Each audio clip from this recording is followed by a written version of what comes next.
All right, guys, as we are trickling back in from our break, if you will, you should see 2 QR codes on the screen. One of them is a resource page. If you will, go ahead and pull up that resource page. If you have it on your computer, I would suggest you do that. If you only have your phone, that is all right too. The second QR code is going to be for a notes page. You also have a physical copy of that notes page in the middle of your table. If you need another one, just let one of us know and we will bring it around. I wanted to give you an option for taking notes digitally as well. There are tiny URL codes there that should help you pull those up if your phone or your computer is not great at scanning QR codes. Give you a couple minutes to get that up, y'all. Get that caffeine, get that caffeine, get that caffeine.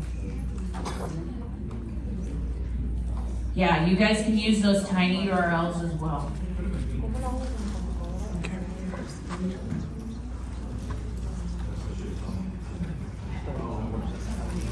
You should also have a white ticket.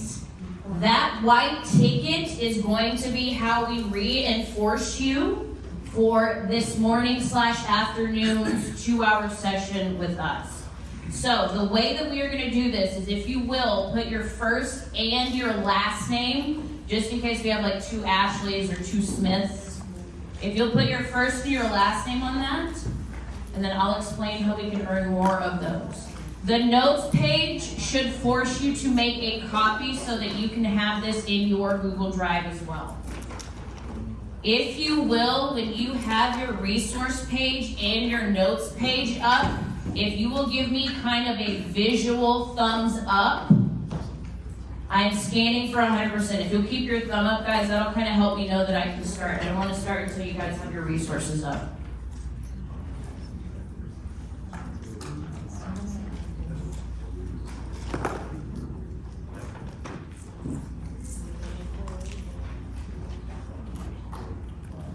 Ooh, I love the armpit thumb up. That's awesome.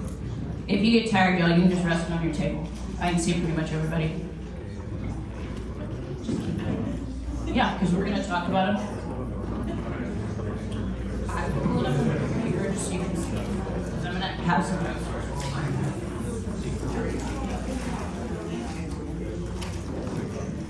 All right, remember, I need to see a thumbs up from 100% of us. Scanning.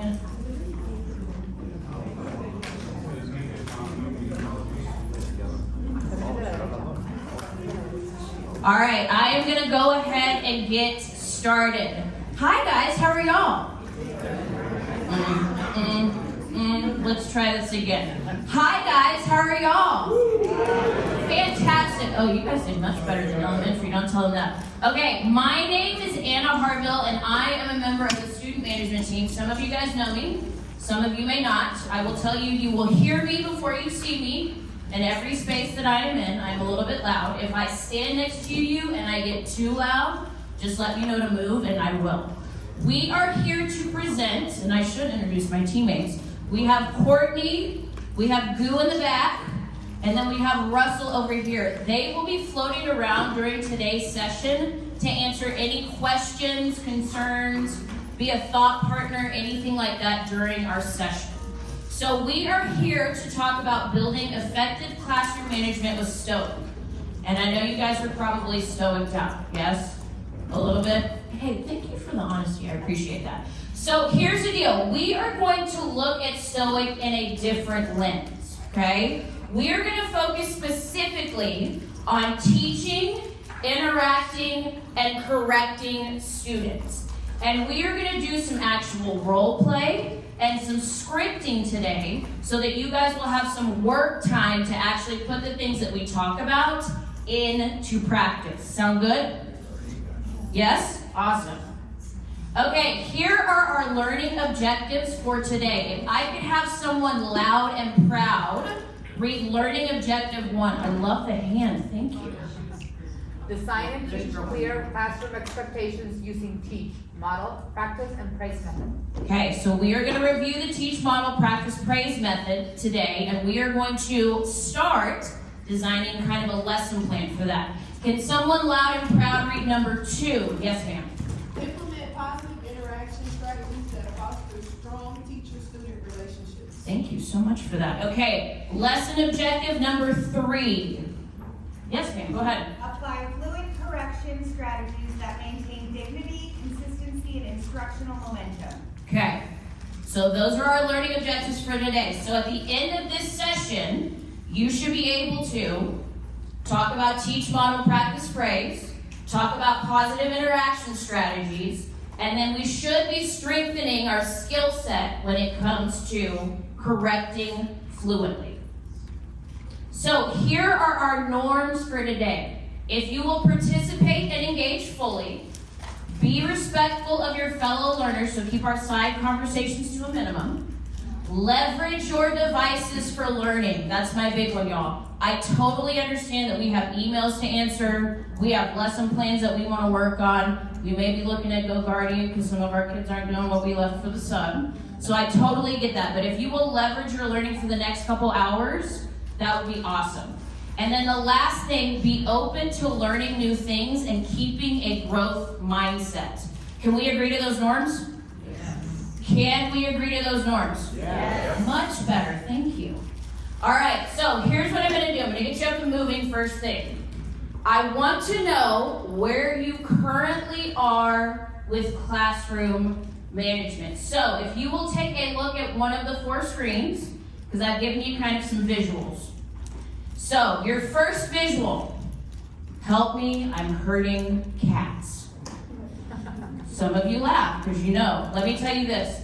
My first year of teaching was totally hurting cats with my hair on fire and my feet on fire at the same time. So it is okay for you to be at that spot where you're like, help, I'm hurting cats. Or you can be like, you know what, I'm not necessarily hurting cats, but it's definitely a traffic jam in my room. There's things that are going well, but for the most part, we are jamming up. And then that third thing is we have the structure in our classroom, kind of like they do the scaffolding for a new house or a new apartment, but there are some holes in what we're doing, so I'm a work in progress.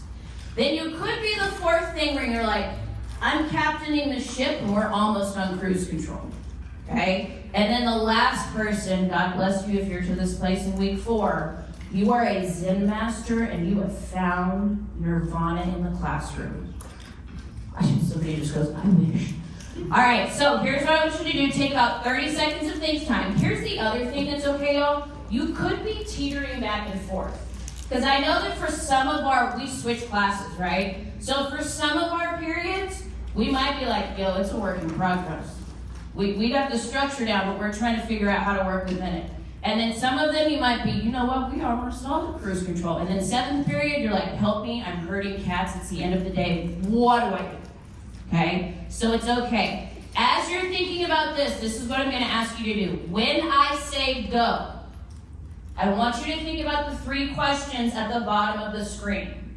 Where do you land on the scale right now? So currently, where do you land on the scale? What is working really well in your classroom?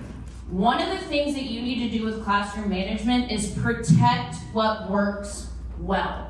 So what is working really well in your classroom? And then question number 3, what's one small step that you could take to move closer to a Zen master? Do you understand what you're about to do? Okay, so when I say go find somebody who's not at your table, okay, and answer and talk about these 3 questions. Go.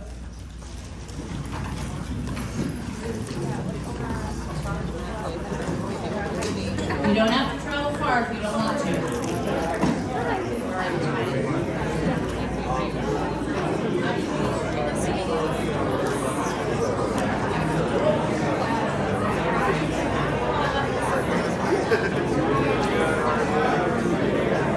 Groups of 3 are totally okay.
All right, take about 30 more seconds. Do not leave your partner or group.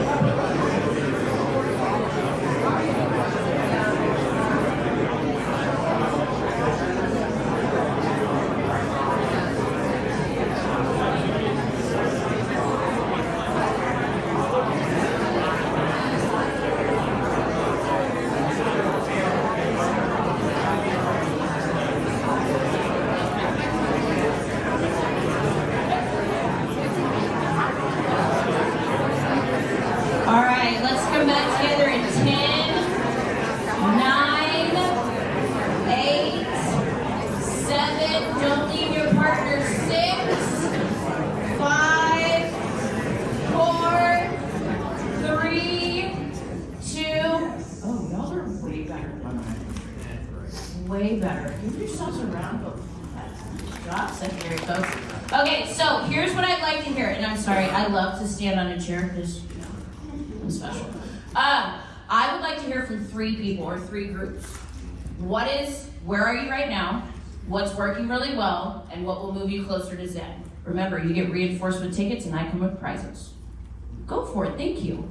So I would say right now I'm a work in progress. Okay. I have Totally okay to be there. most of my classes kind of structured reading, and I have just one problematic class. But I have found luckily that when I call parents and I say, hey, I'm sorry. Can you say that again? When you call who? when I call parents, Oh, okay. Got it. they've all been very receptive to helping me talk to their kids or getting them to do the work. So I feel lucky that all the parents I've called them parents. Can I say thank you for saying that out loud? Like, really, thank you for saying that out loud?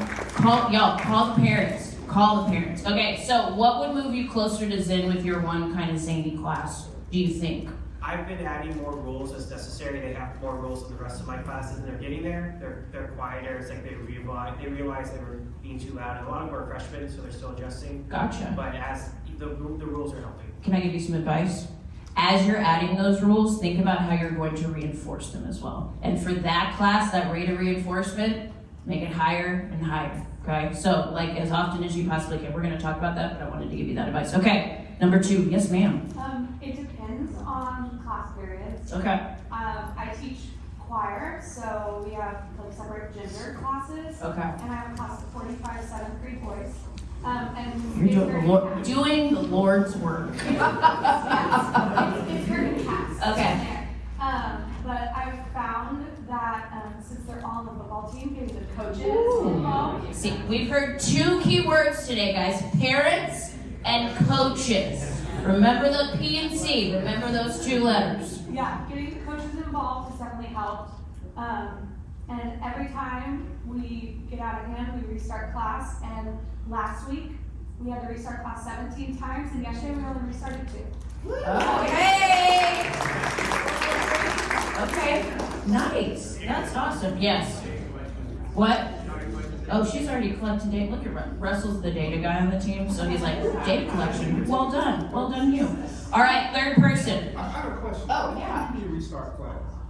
We line back up in the hallway, we walk in, we redo our warm-ups. She's doing a hard, what we like to call a hard reset. And that's okay to do. That's absolutely okay. Girl, you know what? High five. Kudos to you for doing that. Okay, 3rd person. I don't mean to like shut you guys off. Anybody over here? Oh, go ahead. Okay, I'm gonna do it from a different perspective. Ooh, I'm okay with I'm that. a SPED inclusion teacher Okay. in the classroom, so I help out where I can. But from my standpoint, I'm kind of a work in progress right now. Okay. What's worked for me is that I've introduced myself to each of the kids that I support. Okay. And I tell them that they're my priority, but that I'm there for the entire class. Okay. But that if I see that they need me, I will go straight to them. Gotcha. And that I also say that I will, number 3, what's gonna help me get closer to Zen is I started this with some of the kids and they always laugh and smile, but I think they saw my point. I said, I am going to be like your algebra mom, and I am going to lovingly watch over your grades weekly, so that if you're going off task and you're not turning stuff in, I'm going to be reminding you. Ooh, so you started with a positive and then hit them kind of with a corrective. If you're not doing what you're supposed to be doing, I'm gonna And be I like, said, so I just wanna let you know, I am like watching out for you. I like the way you set that relationship up. Thank you for doing that. All right, thank your partner for sharing, and you may go back to your seat.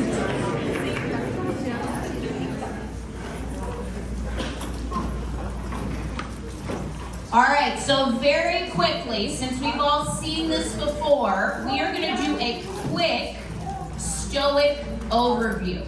So if you will remember, there are 2 words that I would like you to remember when you think of Stoic. They are positive and proactive. Remember that Stoic is a framework that helps us change behavior and motivation in the classroom. When you're thinking about Stoic and you think about S, think of structure. So that's structuring the learning environment for success. Do we have classroom rules? Do we have an attention signal that works in 5 to 7 seconds? Do we have routines? Do we have procedures? Do we have transitions that have been explicitly taught to students? Then if you think about those structures, what are you doing to teach students to behave responsibly in the classroom and around campus? So we are going to touch on that teach, model, practice, and praise method when it comes to teaching. Then after you structured your classroom, taught your expectations, taught them how to use the structures in your classroom, what are you doing to observe? How are we observing student behavior? How are we observing student progress? What does that look like in your classroom? How are you actively monitoring? How are you circulating and scanning in the classroom and in your common areas?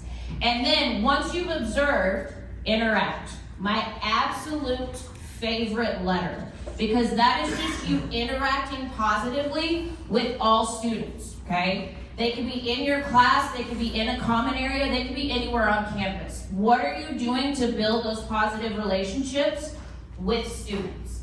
And then lastly, how are we correcting irresponsible behavior fluently? How are we entering into those conversations with students? How are we de-escalating before we have a corrective conversation?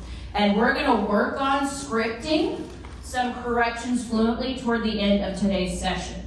Now, if you will remember, we are focusing solely on teach, interact, and correct. Any questions about the Stoic framework? Didn't think so. All right, let's keep going. So let's focus on teach. How do we teach students how to behave responsibly? So when you think of teaching, I want you to think of teaching your expectations explicitly. One of the resources that you have on your digital resource page is a teach, model, and practice and praise one-pager. If you want to go ahead and pull that up while I'm talking, that would be awesome. So when we think of this teach, model, practice, and praise, this ensures that we are explicitly teaching students the expectations in class. Yes, it should be teach, model, practice, praise. Yeah, there you go. And that tiny URL code is probably the easiest way to get to it, y'all. All right, so we are teaching them exactly what to do and exactly what we expect. So when we think about this, when we teach, we are explaining. So teach the students exactly what the expectation is and explain the why, okay? Why does this expectation matter within these classroom walls?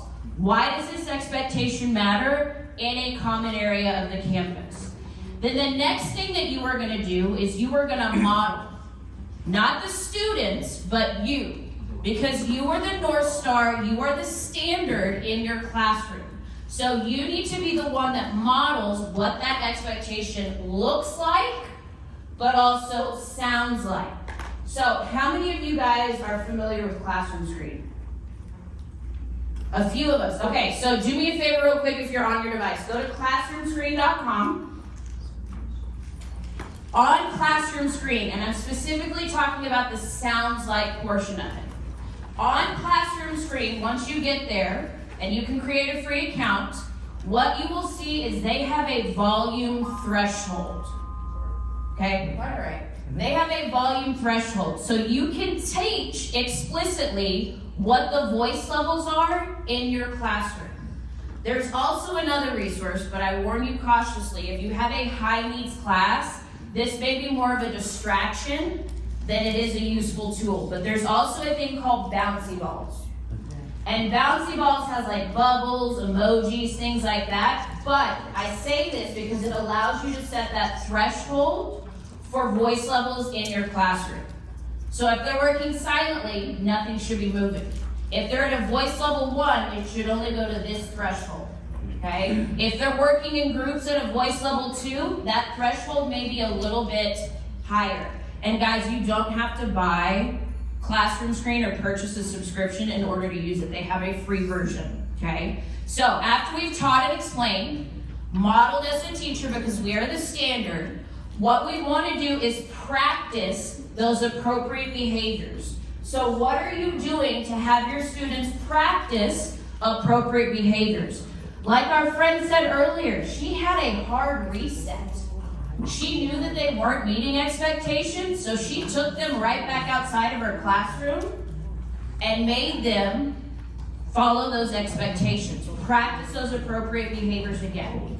When you are practicing, make sure that you are consistent with the way that you practice that behavior. You don't want to leave it up for interpretation, especially with your secondary students. Because for a lot of them, if you're not explicit about what you want them to do, they will come up with their own version of that expectation, and I think we all know that. I also want to say, it is okay for you to practice or repeat whenever necessary, okay? So, let me give you some dates, full moon dates. If you guys don't know when the full moon is right now, you better get on Google and figure out when that full moon is, because that's a great day, the day after, to practice your expectations. After Thanksgiving break, after winter break, after Valentine's Day, after St. Patrick's Day, the entire month of May. The whole month, y'all. If you wanted to start in April, I wouldn't even be mad at you, okay? But practice those whenever you need to. And then after we've practiced, this is the biggest part, y'all. You have got to reinforce students. We have got to reinforce them with praise and specific actions. Don't just be good job, Oprah. You get a good job, you get a good job, you get a good job. Okay? Be very specific in how you are praising students. Okay? We want to observe those appropriate behaviors more than we observe the inappropriate behaviors. The other thing that you can use, see, isn't that cool? It's so awesome, right? They didn't have that back in my day. They did not have the voice level thing, so I think that's awesome. The other thing that you guys can do is use what is called positive narration. Has anyone heard of positive narration before? Awesome, I love that. So, on your resource page, if you scroll to the bottom, there is a one-pager that says positive narration. Our great teammate Courtney made that. Give her a round of applause, y'all. Y'all can do better than that. So, Courtney made this great one-pager that explains positive narration. But if you think about that, this is what positive narration is. I love how you're using Classroom Screen while I'm talking about it so that you know how it works. I love that you are on your resource page getting ready to use some of these resources. Okay? I love that we are leveraging, for the most part, technology for learning today. That is how you positively narrate, and we will go further into positive narration in just a little bit. So, here's what I wanted to do. If you guys will look at the screen for me real quick. I want us to look at this visual because this is how I want you to think about the difference between expectations, routines, procedures, and transitions. So when you think of those four words, I want you to think of an umbrella. Okay, and here's the reason I want you to think of an umbrella. If you think about the top of an umbrella, those are going to be your expectations. Those are the standards of behavior for students in the classroom. Okay? What does it look like? What does it sound like during routines, during procedures, and during transitions? So your expectations are the top of the umbrella. And then under that umbrella, we have routines. And routines, y'all, are just a regular sequence of actions that provide students with structure, stability, and predictability. Because at some point this year, you want your kids to come in without you saying anything, go straight to their desk, start their do now, finish it within the 5 minutes, and maybe start some silent sustained reading. Okay? That is a routine that you have in your classroom. Now the procedure for that routine is going to be your step-by-step directions for completing a task or part of a routine. So what are those explicit, y'all? And I mean like be very explicit with what are your procedures for that routine. And then the other thing under the umbrella are gonna be your transitions. Y'all, transitions are just movement or shifting from one activity to another. So if you have them go from desk work to group work, from group work back to desk work. If they're at their desk and they need to go get their lab supplies for the day, those are gonna be your transitions in your classroom. Also, entering the class is a transition. I recognize that, that's an alarm for a classroom. And then dismissal is gonna be a transition as well. And I wanna talk to you about this. This is why transitions are important. So if you guys will look at that box in the bottom, why are they important? Do you know that in the average school day, a teacher will go through approximately 30 transitions per day, okay? Each of those transitions can take up to 4 minutes. Let's do some math. What's 30 times 4? 120. That's 2 hours of your 6-hour day. That's 1/3 of your day spent transitioning. Let that sink in. I heard a word I'm not going to repeat. So if you think about this, here's what it ends up being, y'all. That's 10 hours per week, 40 per month, and 360 per school year. Y'all, that is a lot of time. So what you want to do is if you take it down, y'all, by even 20 seconds, you are able to buy back approximately 30 days of instruction. Y'all, let that sink in. So what does that tell you about transitions? They need to be tight and taking less than 4 minutes, yeah? Okay. Russell, what are you gonna say about transitions? Also, guys, and I found this when I was a teacher as well, is that transitions are also what I consider to be like either an energy draining experience or an energy lifting experience. A positive transition lifts our energy, all right? And we all take notice of it, right? When they come into class and they actually sit down like they're supposed to, it's a good transition. We're like, oh man, that was beautiful. Now I feel better and I can move on with teaching. Whereas when I have 3 kids running in, 3 of the boys jumping up and slapping my door frame, 1 slamming in right at the door, and do all that, and we do this move, because now I got to do something with that, it drains my energy immediately. So when we talk about transitions, this is a good way to manage your own stress and energy, is to have your transitions on point. If you have that, you're going to be starting ahead of the game. Thank you, Russell, for that value add. So y'all, routines, procedures, and teaching them explicitly is super important for the classroom. So one of the ways that you can do that is by stating your expectation using VBT.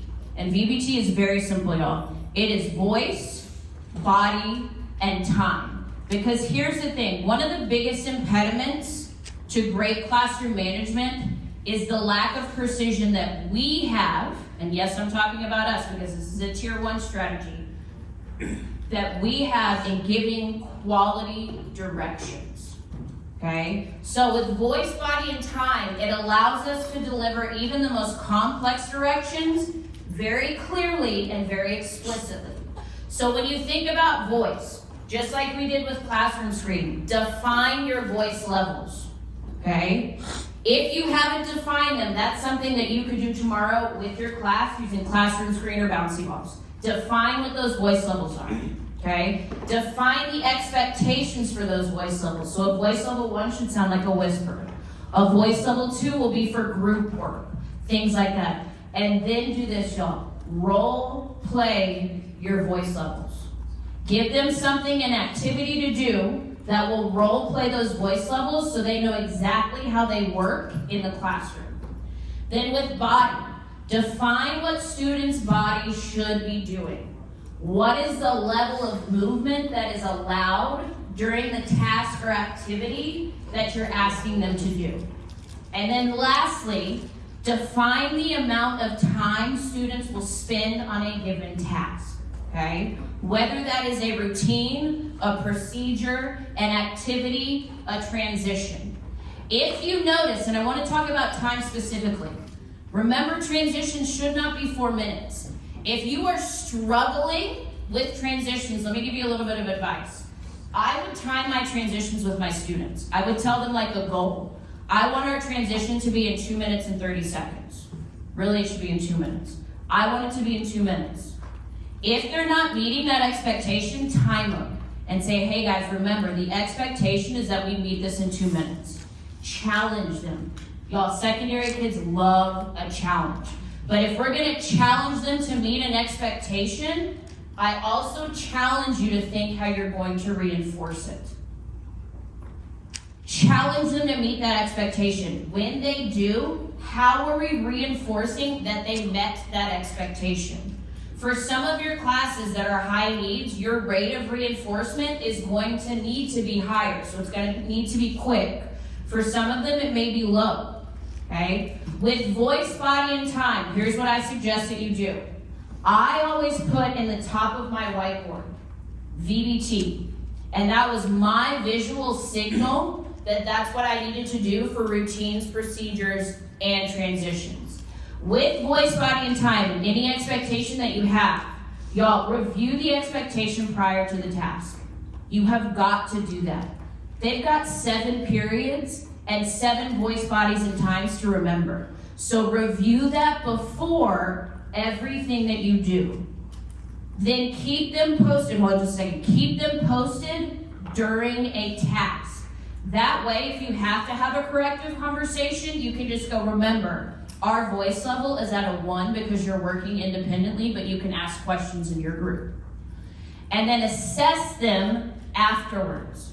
How did we do with voice today, guys? How did we do with body? How do we do with time? Here's my feedback.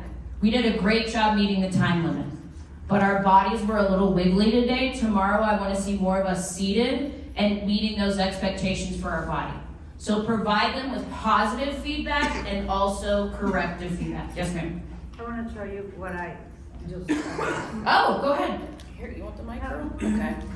Will you speak loudly enough so everybody can hear? Yeah. She's gonna share strategy with us.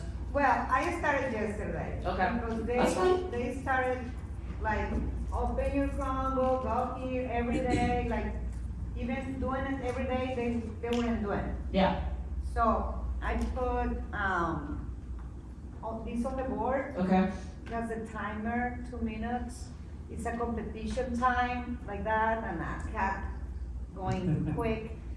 So I did just Spanish. This is in Okay. Spanish. Open your Chromebook, go to your journey. Thank you, Vanna White. No, it's no será porque está muy arriba. Write on your Chromebook and you pack it up. So I took all my periods, and if they did it, they have a check mark. Okay. So, but I don't know how many check marks and what it would be the. So that was gonna be my question. Here's what I would do. I love that you did that, but you need to come up with like a threshold. So how many check marks are they gonna have to earn before they can reinforce them daily. Right. Thank you so much for meeting the expectation. You guys got a check mark. Here's what you got a check mark for. But also tell them, so this is called it's just setting them up for success. So telling them what their reward is gonna be before. Just tell them what that reward is gonna be beforehand so that they know kind of what they're working for. But you have to figure out, and specifically guys with secondary students, what motivates them. Because and this is gonna sound so weird, y'all go to Temu, spend $3.99 and get some stickers. Look, her timer went off, she's ready. Get some stickers to put on some Stanley cups. You would be so surprised, $3.99. You get 1,500 stickers, okay? Secondary kids love that. You what? I had like a lot of these toppers. Yes. Toppers, yep. So like Stanley toppers, They were doing good. They were so happy. Like, Croc charms, y'all. You know how Crocs are coming back in the style. I still haven't bought a pair because I didn't get over the first iteration of them. But Crocs are coming back in, y'all. Get some Croc charms. Temu, Shein, however you say that word. That place is a great place to get all 3 of those things. And you can get them for like $5.99 and they give you like 20 of them. May not be the best quality, but they don't need to know that. Okay? So remember, voice, body, and time, review, keep them up, and assess. Thank you so much for sharing. All right, so we are fantastic about designing lesson plans for academic content. But we also have to be fluent in designing the lesson plans to teach classroom expectations. And here's why. Behavior has to be taught explicitly and not assumed. Y'all, we know what assuming does. And I'm not going to say it out loud. But specifically with secondary students, think about the expectations that you currently have in your class. Do you think those are the same expectations they have at home? No. So this is the reason that we have to explicitly teach them to meet our expectations in the classroom. Here's the other thing. Consistency builds predictability and provides a safe environment. When we teach explicitly, model, practice, and reinforce, that builds that system of predictability and safety in the classroom. Then the last thing, y'all, behavior instruction directly supports academic success. If you have behavior in the classroom, you cannot teach the way that you would like to teach. So the reason that we create behavior lesson plans is because they create conditions where academic lessons can thrive. And I can tell you a multitude of times where behavior disrupted my lesson because I wasn't clear on my expectations. And how does that make us feel when we can't teach the things that we want to teach and we can't keep up with the pace of the curriculum guide? Does that make you feel good? No. It makes you feel like you're not doing what you're supposed to be doing. So this is the reason that we focus on creating behavior lesson plans as we do for academics. Here's the big part. Listen to me very carefully. If it is important enough for you to expect, you have to teach it. If you expect it, you must teach it. Otherwise, someone like Anna, hi, that's me, your tier 3 student, will come up with her own expectations. And let me just tell you right now, not gonna be what you want it to be. And you know you have some Annas in your classroom, don't you? Okay, so think about that. When you think about designing a lesson plan, so on your resource page in the top right-hand corner, as I'm looking at someone who's looking at it, you should have a classroom management lesson plan for secondary. If you will, click on that link for me. What you'll see is a blank lesson plan, and then you'll also see 2 sample lesson plans, one for arrival and one for gathering classroom materials. Here's the reason why we write those lesson plans. We want that predictability in the classroom. So things to consider when you're writing your lesson plan. What's the rationale? What's the why? Why are you having students do this? For a lot of our students, they don't know the why. So we have to explicitly tell them what the why is. Provide them with examples and non-examples. Y'all, you've been with your kids for 4 weeks, right? Almost 5 now. You should know what some examples of your expectations are, and they've probably shown you some non-examples. So explicitly state the things that you do not want to see with regards to that expectation. Y'all be very explicit about what it looks like and what it sounds like when students are arriving to class or getting materials or dismissing from class. Y'all, dismissal is the transition that we miss the most. So what are your dismissal procedures? Because I think I've said this before, the bell doesn't dismiss students, you do. So what does it look like for them to clean up? What does it look like for them to get their backpacks together? What does it look like them to line up and then be dismissed? Yes? I have a 2-minute timer per period. Okay. So I started implementing that last week. Awesome. It was for me and for them. Oh, girl, see, So it works for us too. So they got used to, once they hear my phone. Okay. I literally have it on my phone, I turned it off for today. But once they hear that my phone go off, they Yeah. know we only have 2 minutes for the bell, that's when they put everything away. Yeah. And if I don't see that they're ready, they're not leaving my room because I just dismiss. Because it's staggered. I like you. I like you. But I needed that because it was crazy. Well, and here's the thing about it, it's very Pavlovian, but it works for both us and for them. Okay, but even, I like the fact that you've gotten used to kind of the sound. No, keep going. So another thing, before they enter my room, I go time. So I come from high school, so I needed to do this because right now I'm in middle school. Ooh, And Lord's then work, doing the Lord's It work. was a lot. And so Yeah. I come and see if they are not by the wall, because that's an expectation that we talked about in the beginning. Okay. The first question is, that's what I ask, I come on outside my classroom and say, are we against the wall? Yeah.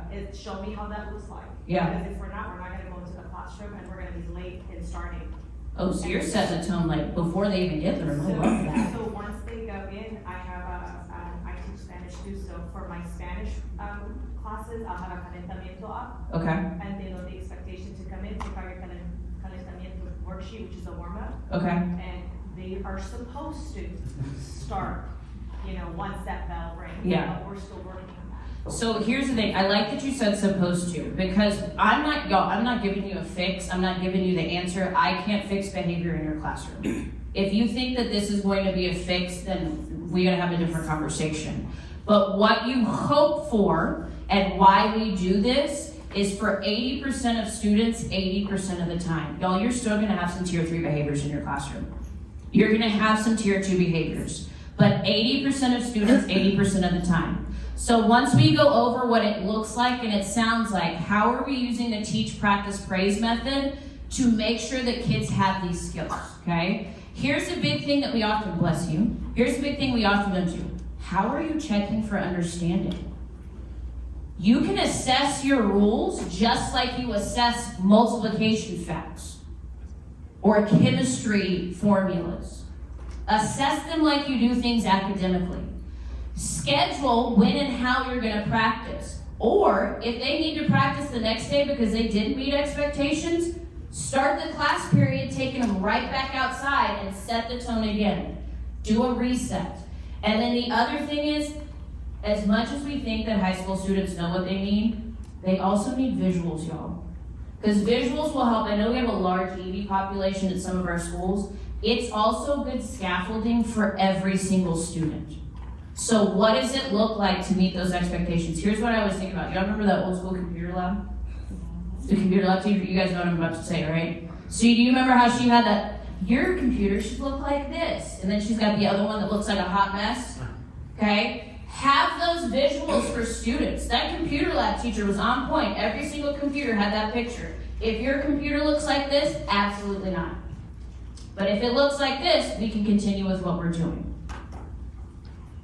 So here's what we're gonna do. We're gonna work. Nobody? Nobody likes Rihanna?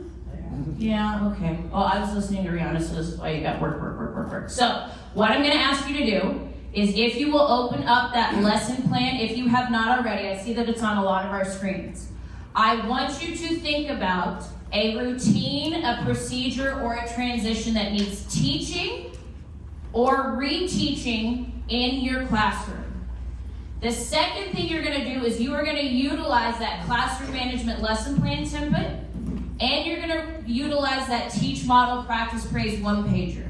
You are going to plan, design, or modify one routine or transition in the classroom. Also think about how you can utilize voice, body, and time to take those directions from 3 minutes to a minute. And then I want you to also think, how will you teach, model, practice, and reinforce this expectation in the classroom? Some advice. Try to keep it as simple as possible. Keep it as consistent as possible, and use visuals wherever you can. I'm gonna set a timer for about 7 minutes. You may, interact with the people that are at your table, get some advice from them. There's 4 of us if you have any questions, but that's the expectation for work time now. Russell? Something to think about, and you said this with your explanation of when you started developing your rules, is all of my best plans, especially early in my career, came off of a poor experience I had. So I had a bad experience with a class, I had a bad experience with a student where it didn't work. I consider it as like it failed, call it that. And then my plans were based off of that, and I built my toolbox early so that then I can take those tools and refine them for the rest of my career, right? So as you work on these lessons, I think about it in that scope. I'm in here for a while. I'm creating something that I can tweak and use forever with every kid, every class from this point moving forward. So it's not every year I gotta change it like the curriculum changes on you.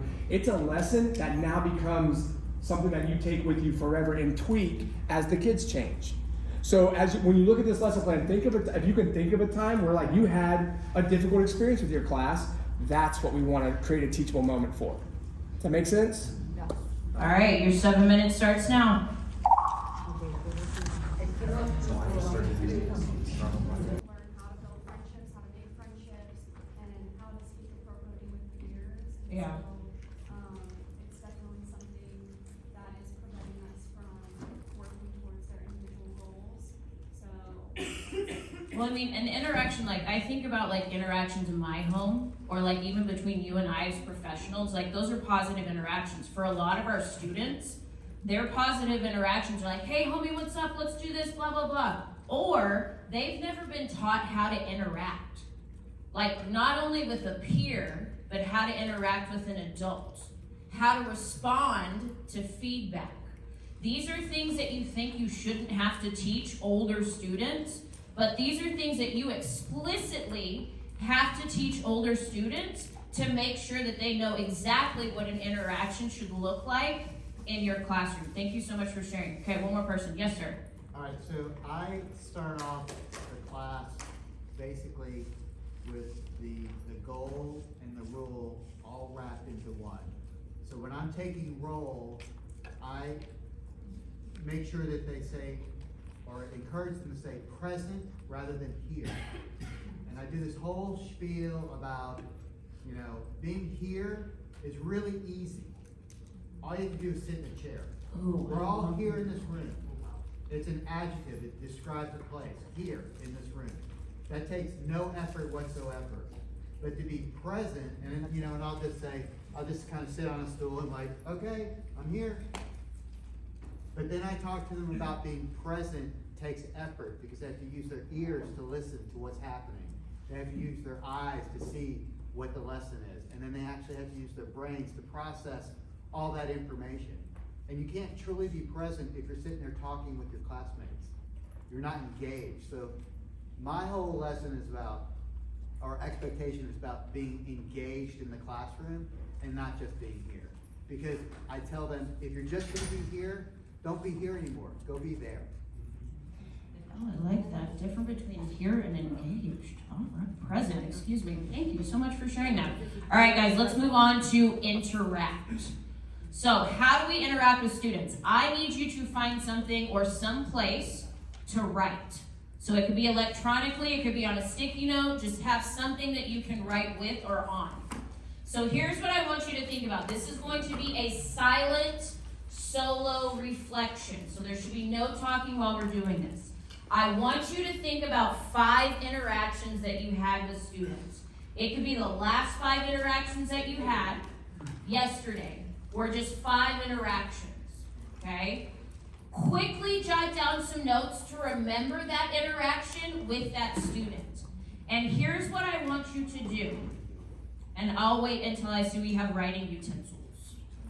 Okay, so here's what I want you guys to do. For each interaction that you have, and I already see people starting, I want you to put a P next to that interaction if it was positive. That means there was some kind of praise, some encouragement, some kind of relationship building. Or, if it was a corrective interaction, that means that we had to redirect or address misbehavior. So, quickly jot down 5 interactions, put a P next to it if it was positive, put a C next to it if it was corrective. Yes, ma'am? One-on-one interactions with students. Thank you. That's a good clarifying question. So we're doing one-on-one interactions with students. I'm going to give you a couple minutes, and this is silent solo.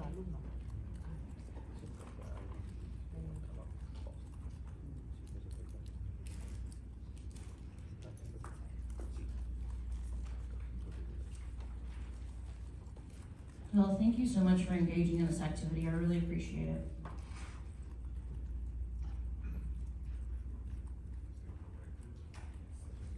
So if it's positive, that means there was some kind of praise, encouragement, relationship building. If it is corrective, that means you had to redirect the behavior or address some misbehavior.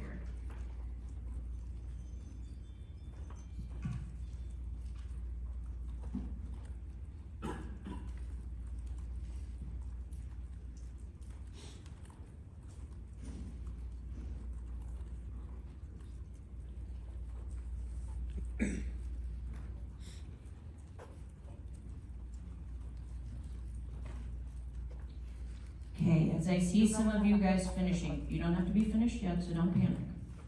I want you to kind of write the ratio of positive to correctives on your sticky note or wherever writing utensil or device that you're using. Were you leaning more positive in your interactions, or were you leaning more corrective?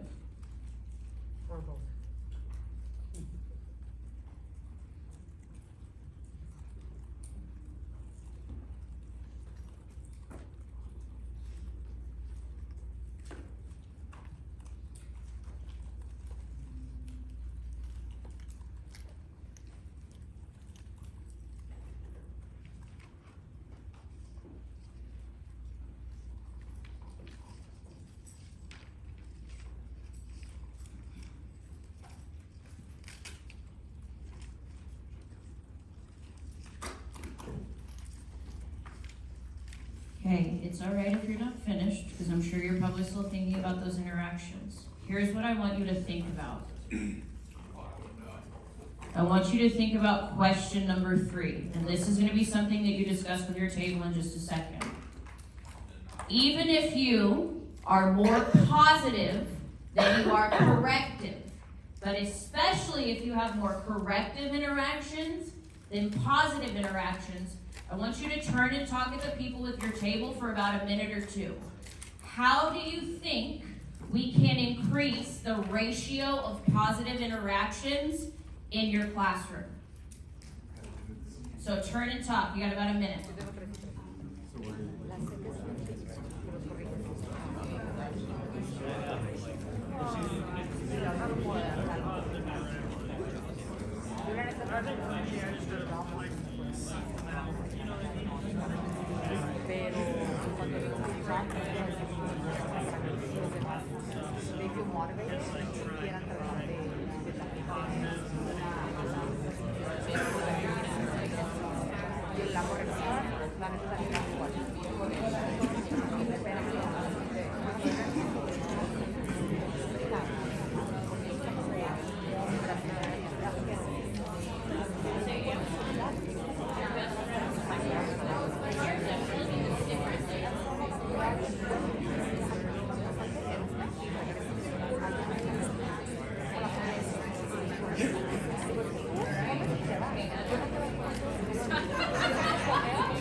All right, let's come back together in 5, in 4, in 3, in 2, and in 1. I'd love to hear from a couple groups. How do you plan, or how do you think you can increase positive interactions? And here's what I'm going to say. I've heard from a couple people a couple times. I'd love to hear from some people I haven't heard from just yet. Yes, ma'am, girl, I like that you took a risk. Thank you. Well, I was just telling my table, for example, yesterday I helped a student that, like, when he want a snack or want to do something or don't do something right, he use like a baby voice and whine. And I let him know, like, hey, we're not in elementary or middle school, we don't talk in baby voice when we don't cry and whine. And then later, there was the corrective. Speak up just a little bit for me. I'm sorry, so that was the corrective. Then later that day, he needed something and he spoke loud and clear. And I was like, good job, that's how we're supposed to speak in middle school. Like, you did a good job, you're not whining. I like the way you're speaking now. So here's what she did that I really like. She had a corrective interaction with a student, recognized that she did, and then when he fixed that behavior, you hit him with that positive interaction. Girl, could you get 2 tickets for that, okay, honey? All right, what else can we do to increase those positive interactions? Yes, ma'am. Also love your glasses. Those are awesome. I think being consistent is the most important. I'm sorry, what'd you say? Being consistent. Say it one more time. Being consistent. Thank you. You may continue. My classroom policy is that they can't leave until my floor is clean and everybody's seated, because I don't want them lined up at the door. And so for like the first 3 weeks of school, I stood at the door every day to make sure that they weren't lining up. Yeah.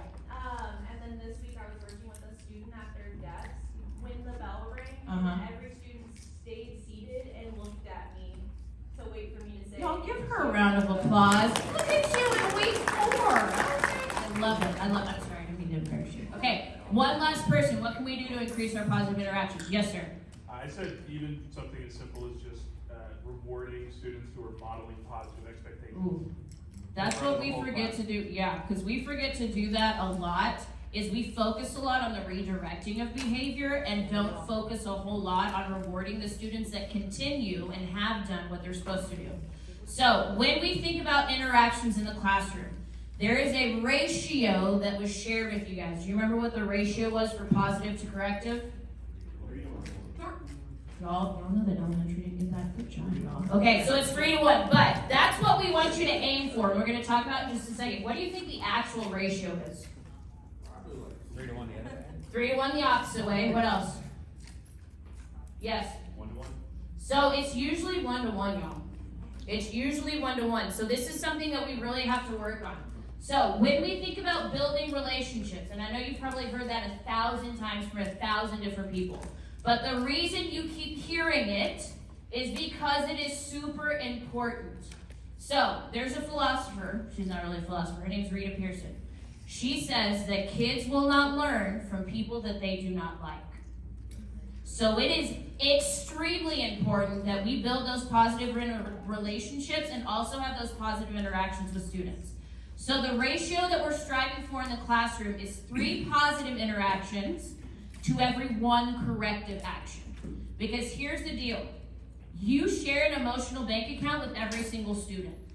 So how are we depositing into that bank account? So think about your own money, y'all. When you gotta pay bills, that's a corrective interaction. But he's laughing because he knows it hurts. It hurts to lose that. That paycheck comes in and whoosh, there it goes. Russell and I talk about this all the time. But what we want to do with our relational bank account that we have with students is deposit, deposit, deposit. Because I'm not saying that you shouldn't correct behavior, y'all. You have to correct behavior. It is a part of what we do every single day, every single hour, probably every single minute for some of your kiddos. Okay? But what are we doing to bank up that attention? What are we doing to make those deposits? Y'all, attention's like currency. Use it for good and not for evil. Okay? Use it for good.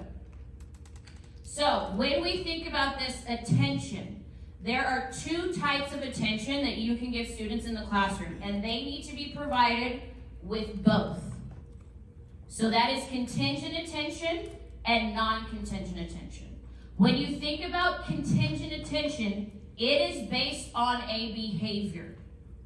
Whether it is an academic task or a behavioral expectation, it is given because of a behavior. So that could look like praise for completing work, feedback after answering a question, a correction for a misbehavior. All of those things are contingent attention, based on the behavior, based on what the student has done. Non-contingent attention is just because. It is just because. We are trying to make a student seen, valued, and respected. Even your kids that are your tier 3 kids, or your kids that you go home and talk to your husband, your spouse, or partner with, the kids you talk about at happy hour, okay? So they need to be seen, they need to be valued, and they need to be respected. So that looks like, at the least, y'all, you should be greeting every single student at the door. Every single student. Y'all, have y'all seen that teacher? I think he's in like Baltimore. He's got a handshake for every kid, all 7 periods. I was like, he is doing amazing. If you haven't seen him, he's on YouTube or Facebook or something somewhere. But he's got a handshake and he's up there doing all this stuff. And I was like, I can't remember to like wash my clothes sometimes. So, you know, greet them at the door, chatting about their weekend. Or chatting about anything. Get to know them as people. Hey, how was your soccer game? How's your grandma doing? Okay, things like that. And then noticing effort. Y'all, for some of our kids, the effort that they put may be the most that you get. So notice when a student gives effort. That is huge. So here's what I want you to do. Since we've been sitting for a little bit, you don't have to move as much as you did last time. So find someone that is near you. I want to know how you are currently investing in your students with contingent and non-contingent attention. So when I say go, stand up, find somebody who's near you, don't travel too far. How are we investing in our students with contingent and non-contingent attention? Go.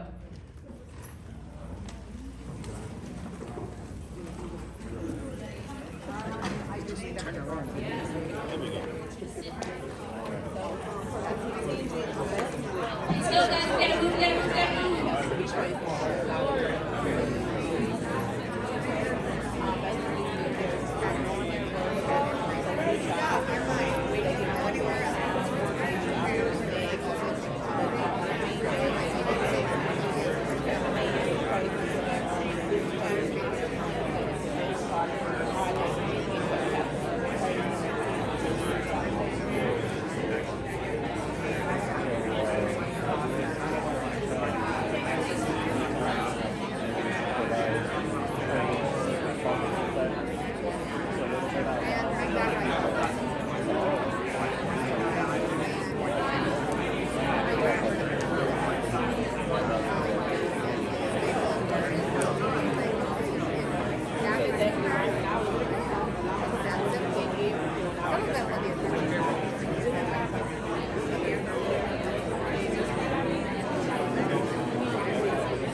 All right, let's come back together in 5, in 4, in 3, in 2, and in 1.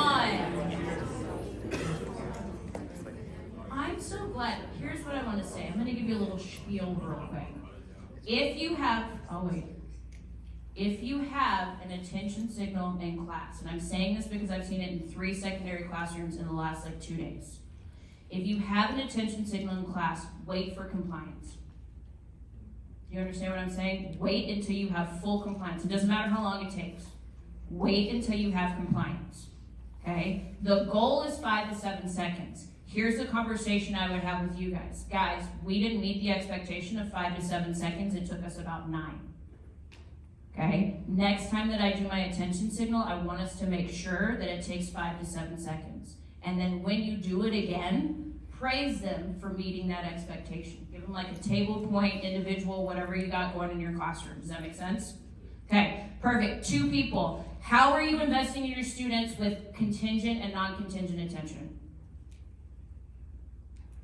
Go for it. So for non-contingent, I have a bunch of hobbies personally, so I just kind of get to know with the student. So I have a couple that I talk about our fantasy football teams with on Tuesday. A group of boys have found out I play the same mobile game as them, and I got them to all turn in the assignment on time because they wanted to know what I use. So I said, okay, everyone on time, I'll tell you, and I got to get found out what motivated them. Yeah. So I just share my hobbies, and I have got that kind of sprinkle them throughout the class. Nice. Yes, ma'am. For my non-contingent. I'm coming to you, so don't. Okay. For my non-contingent, we do a daily attendance question. Okay. I teach high school seniors. Ooh, a daily attendance question. Okay, Yeah, what's so give us a sample. Don't want me to put you on the spot. We've done when Taylor Swift got engaged, I made them tell me what their favorite song was. And about 3 periods through the day, so many of them were saying, I don't have one. I was like, if you don't have one, you're choosing Bad Blood or Love Story. Yeah, just choose one of the 2. I like that. Thank you so much for sharing. Yes, ma'am. I'm really big, my non-contingent, I really do care about all my kids, so I want to know about their weekend, truly. I really want them to tell me about their lives. I work with ESL kiddos, so tell me about your culture, tell me what is something that you guys did this weekend that maybe I wouldn't do in my culture, so I like to learn about them. But also for contingent, my correction for misbehavior is not just, hey, you've done this wrong, fix it. It's why you've done it wrong and what you can do. I'm sorry, did you say that one more time? It's the what? It's the why behind. I'm you. very big on the whys behind in my teaching, because as human beings, we work a lot better instead of just telling me what to do, why you're telling me to do it. You're teaching versus telling. What? Crazy, right? So that's just something that is really big for me, is making sure when I am correcting or doing anything, I'm giving them the why behind it and not just hey, good job, you did that. Yeah. So I'll tell you one of the ways that I did it. if you can figure out like sporting events, and I'm not saying that you have to, but I was like an elementary school teacher for most of my career. I taught secondary for a hot second. I would go to sporting events. I don't have kids of my own, so like I give up a Saturday, I go to like an AAU basketball game or like a volleyball game or something, and especially those kids that you have behavior problems with, go to the game. And let me tell you why. Mom's there, dad's there, auntie's there, uncle's there, grandma's there, grandpa's there. Their whole village usually comes to watch the game. Guess what you can get to know too? The whole village, okay? So that, y'all, it takes a village to raise a kid. You're a part of the village, so become part of that village. Involve yourselves in things that they're doing as well, okay? So thank your partner for sharing, and you may go back to your seat. Okay, so just in case you didn't know, with non-contingent attention, I need for you to channel Oprah. You get non-contingent attention, you get non-contingent attention, and you get non-contingent attention as well. So, going into that, we are going to talk about positive narration. And positive narration is just pointing out and naming the positive behaviors that you see in your classroom. First thing it does is reinforces classroom and campus-wide expectations. If you do not know this, every single campus in Plano ISD is a part of our PBIS system. You have common area expectations for your cafeteria, for your hallways, things like that. So use positive narration not only in the classroom, but also in those common areas. When we positively narrate, it increases the likelihood of on-task behavior, and it builds a positive classroom climate. Here are some examples. I see Marcus lining up quietly with his hands to himself. I noticed table 3 has their lab materials ready. Thank you so much for having that done. So think about this, just to think. What are some behaviors in your classroom currently that you could positively narrate to set a positive tone for tomorrow? Just think. Can't say not a one. There's got to be something going wrong. Oh, no, Lynn. Oh. All right. So here's what we're going to do. In just a second, well, Russell, go ahead. With the positive narrative, I know some of y'all may have scoffed at going, if I say this to Marcus, he's going to escalate. And he's going to do something to get different attention because he doesn't want that. You don't toss the positive narrative because they don't want it in front of everybody. You find a better way to positively narrate to that one student, right? We don't toss out something we know is going to be, everybody wants to hear it. Everyone wants to hear the successful thing. They just want to hear it a different way than in front of their peers. So we got to figure out a different way. So as we're looking at this, it might apply to what you're going to talk about in this scenario. Okay, so here's what I'm going to ask you to do. You are going to need one of the pieces of chart paper that is on the end of your table, and you are going to need a chart marker. When I say go, hold on just a second.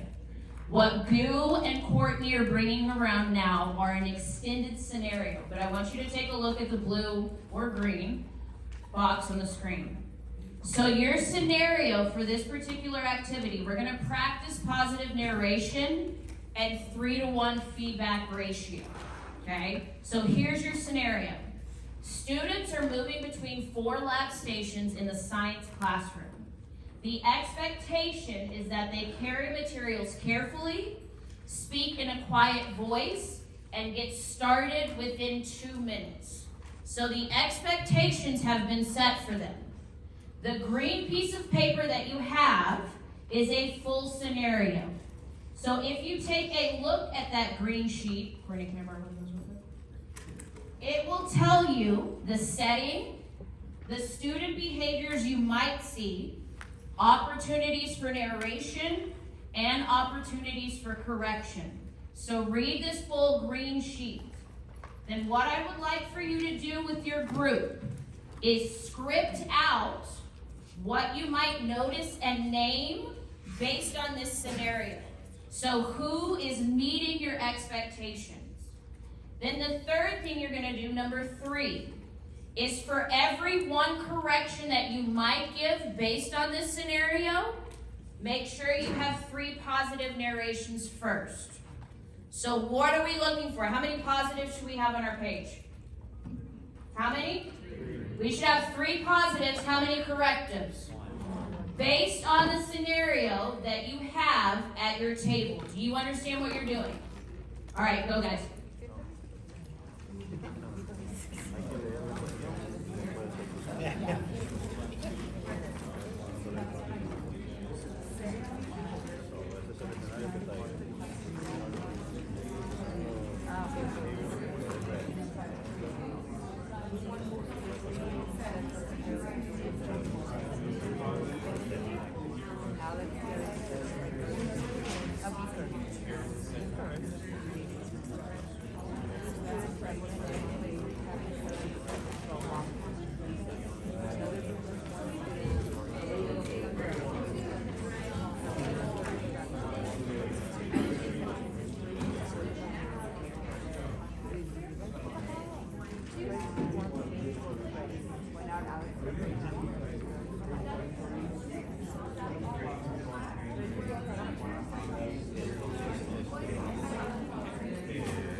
Thank you, Alex, for demonstrating how to carry beakers in class.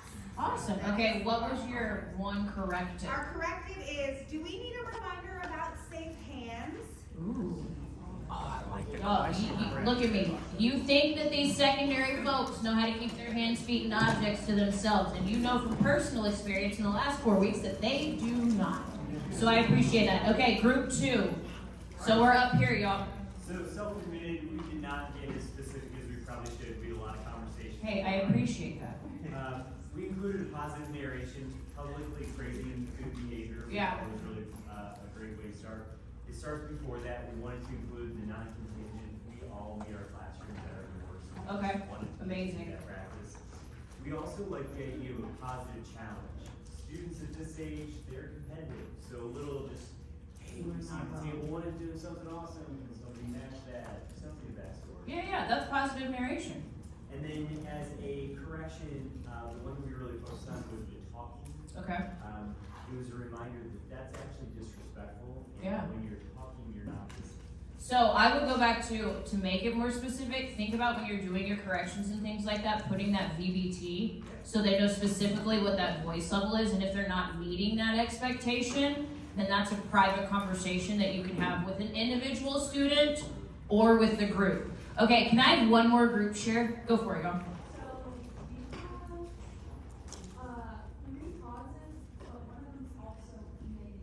Also a corrective, because you can have it. Go for it. No, I love that you shared that. Go for it. Will you share it with us? Girls, stand up. Don't be shy.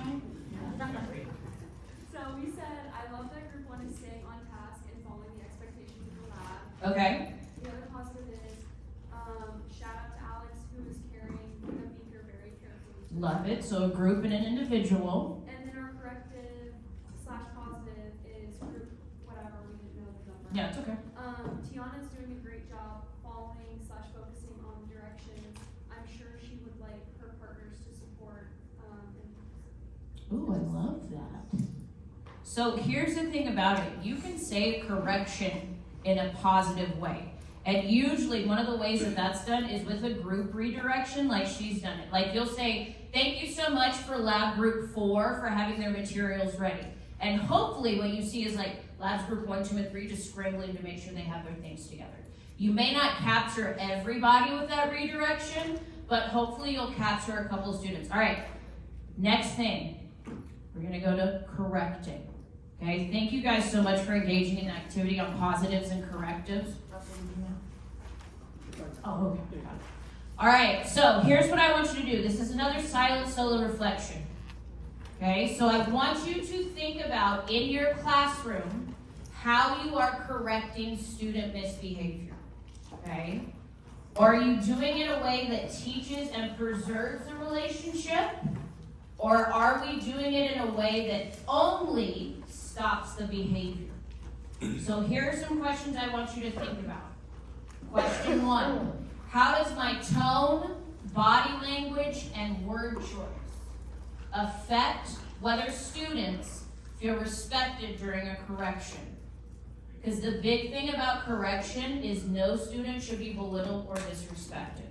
So we should be correcting behavior in a respectful way. Question 2, do my corrections focus on helping students learn the expected behavior, or is it simply for compliance? Question 3, are my classroom corrections consistent and predictable so that students know what to expect from me when I'm correcting behavior? Question 4, do I balance corrections with enough positive interactions so that my feedback feels supportive and not critical? And then question 5, how do my corrections influence the overall classroom climate? You should have a culture and a climate that is positive in your classroom. Do my corrections build safety and structure, or do they create tension and power struggles? So here's what we have to do as educators, and y'all, this is something I really had to work on. I come from a military background. My dad was very regimented. I still make my bed almost every single day. Almost, don't tell my dad that. Almost every single day. So I had to, as a first year, second year, third year teacher, shift the way I thought about correcting behavior because of my own personal background. So we have to know ourselves and know our students enough to know when corrections are not effective. So we have to shift our thinking from did I stop the behavior to did my correction help the student, 1, grow, 2, maintain dignity, and then keep a safe learning environment. Because what we ultimately want to do, y'all, we can stop a behavior, but we know that some of our kids, it's just gonna happen again. So what am I doing to effectively teach that expectation? What am I doing to correct fluidly so that they grow, they maintain their own dignity, and it maintains the safety and predictability of my classroom? So when you think about this, I want you to think about LY words. So think about correcting fluently, briefly, calmly, consistently, and most important, y'all, instructionally. So when we say briefly, y'all, the shorter the better. The longer a conversation is with a student, especially a student who's in a dysregulated state, we're entering into a power struggle. And the time for that correction is going to go from a minute to up to 20 sometimes, especially if we're going to that back and forth. So think of 1 to 2 sentences or some kind of nonverbal gesture. One of my favorite effective correctives is proximity. He's doing what he's supposed to, by the way. Proximity is a big one. I would just come stand here and teach for a little bit. And ultimately what you see is a kid go. Even the big kids, like, look at him, he's like, what in the world is she doing? But proximity is one of those effective correctives where you have to say nothing, okay? You cannot lecture a student. A lecture means you're going to enter into some kind of power struggle. Then think about calmly. Your tone and your body language have everything to do with correcting. One of the things that I would do, especially with a secondary student, is I would teach them regulation skills before I started to correct. Like, hey, I see that you're in a dysregulated state. I don't feel great about the conversation we're about to have either. Let's take 10 seconds to regroup. And you would see me go and count backwards from 10. Because not only am I taking 10 seconds for myself, but I'm also modeling that behavior for a dysregulated student, okay? Remain neutral in emotion. Y'all, I realize correcting some of your students, you just want to let all of the inside thoughts out. Not appropriate, Okay? So remain neutral in your emotion. I'm about to give you some therapy, so wait for it just a second. Okay? Apply, so consistently. Can you apply the same corrections across the board? Because let me tell you right now, the Annas of the world, if you correct Russell and it doesn't look like or sound like the correction I got, I'm standing up and we're going to have a conversation about it. You can ask Miss Smith. She and I had several conversations in 7th grade now. Okay? So can it be applied consistently? And the big thing, y'all, is it instructional? Every correction should teach and not punish. So as we're correcting, we need to say what that expectation is in our correction, okay? Reteach your expectations individually or a whole group, when needed, as needed. Yes, ma'am. Sometimes, yeah, you have that. That's a big thing about, so I'll say this for effective correctives. I don't mind you pulling a student out, but here's the thing sometimes that we do. Sometimes when we pull a student out of class, that door shuts. And then what are we having a lack of? No, not control, supervision. Y'all, supervision increases the likelihood of students meeting expectations. So if you do have a private conversation and you want to take the student outside because you don't think that they need an audience because they really like the attention, make sure you've got like one ear in, one ear out, 1 foot in, 1 foot out, and have that private conversation. It is also okay for you to wait to address that behavior until the end of the class when there is not a student in there. Because one, here's the other thing you're doing.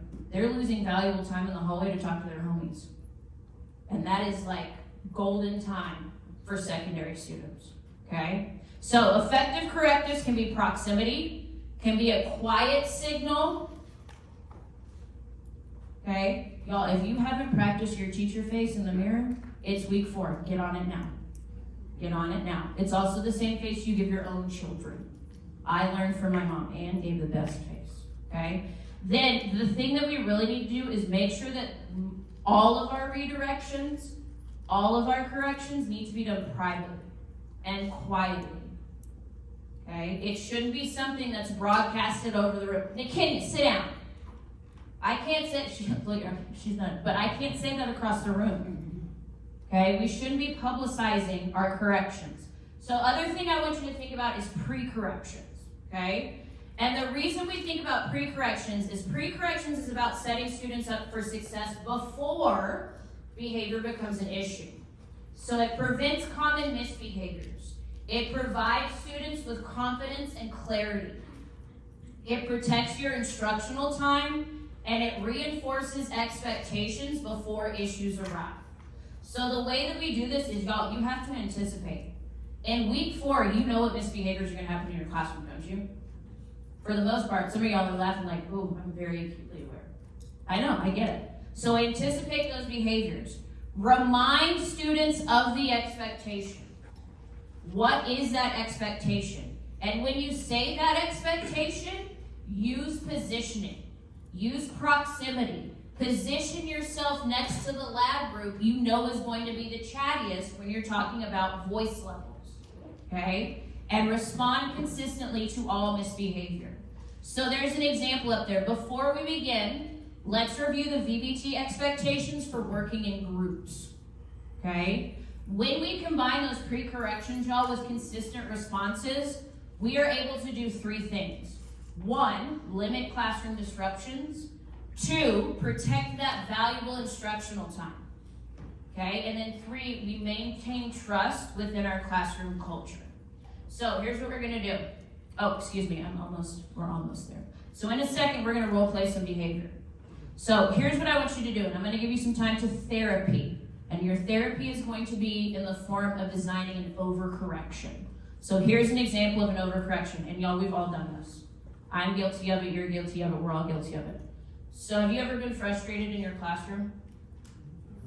Never. Never?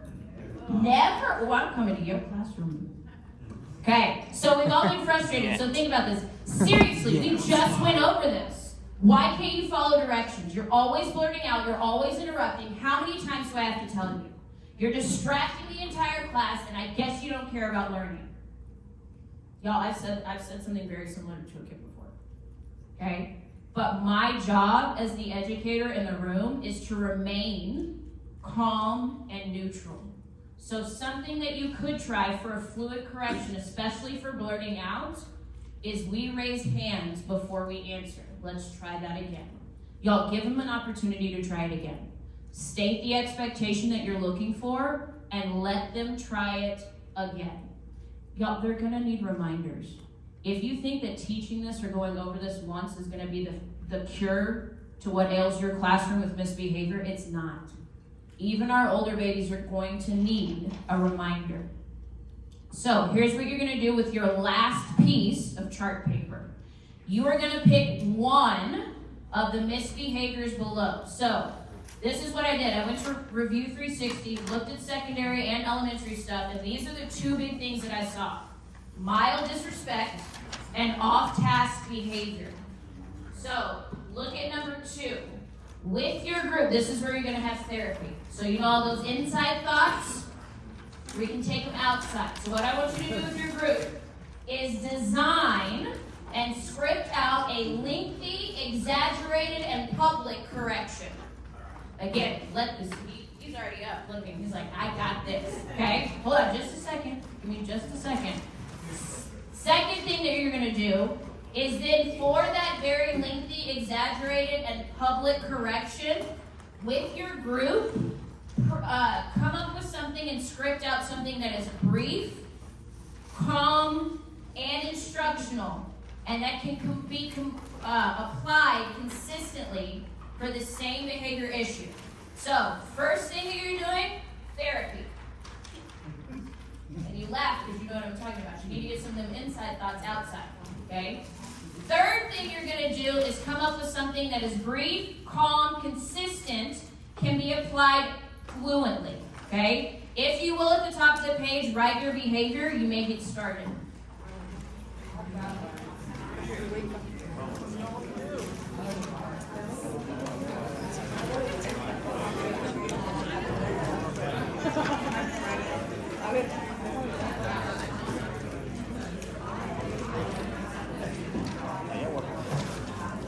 So guys, directions are on the 3 back screens, but I've also put our example on this front screen so that you can see it. All right. May I, let's fix these screens real quick.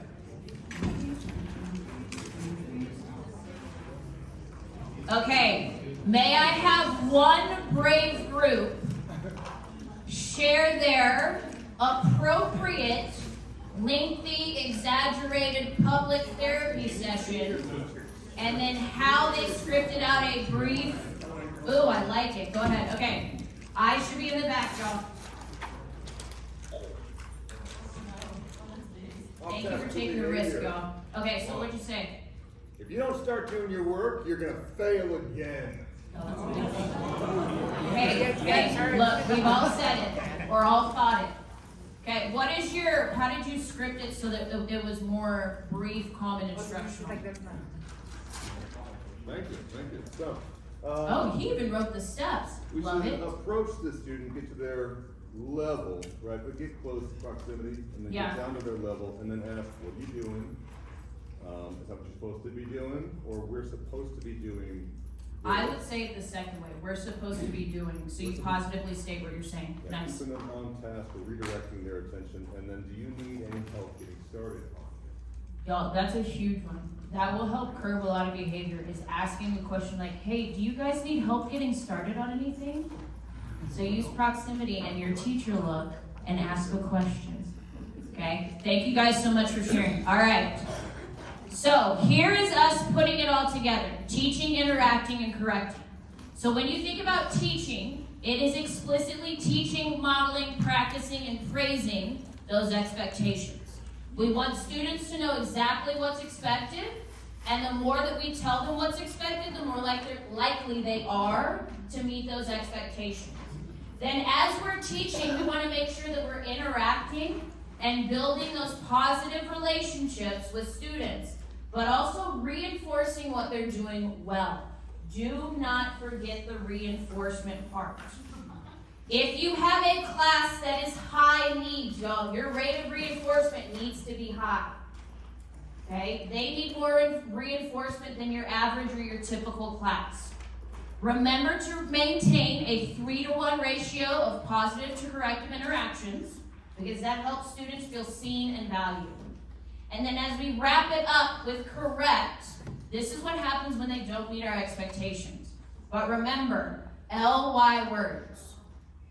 Consistently, briefly, calmly, instructionally, and fluently.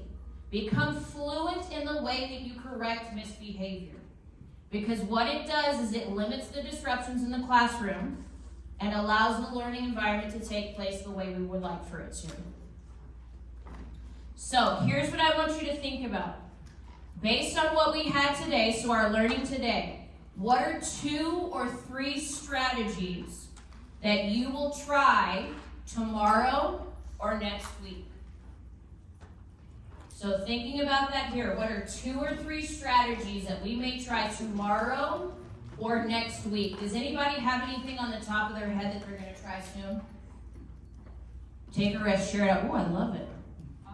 Specifically, it's a behavior thing with one of my students. I pulled him aside individually. We had a conversation, but he was very tense and very upset after the conversation, very frustrated.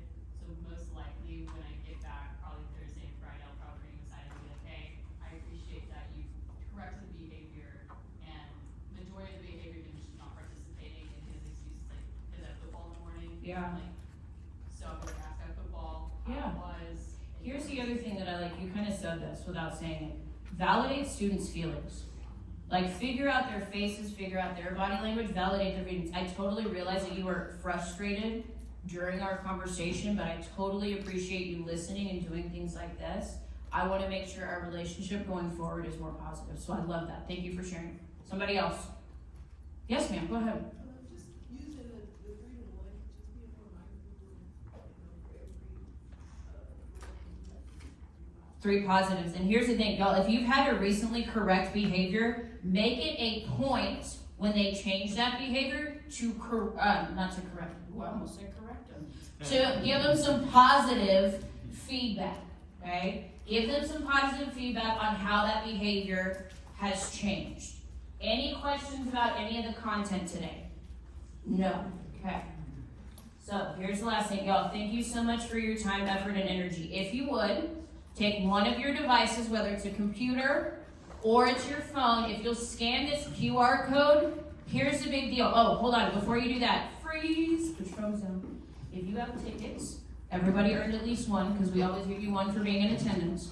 Write your first and your last name. If one person will collect those and put them in a place where Goo, Courtney, or Russell can come grab them, then you may grab your technology, scan this exit ticket, and we will pick prizes in just a moment.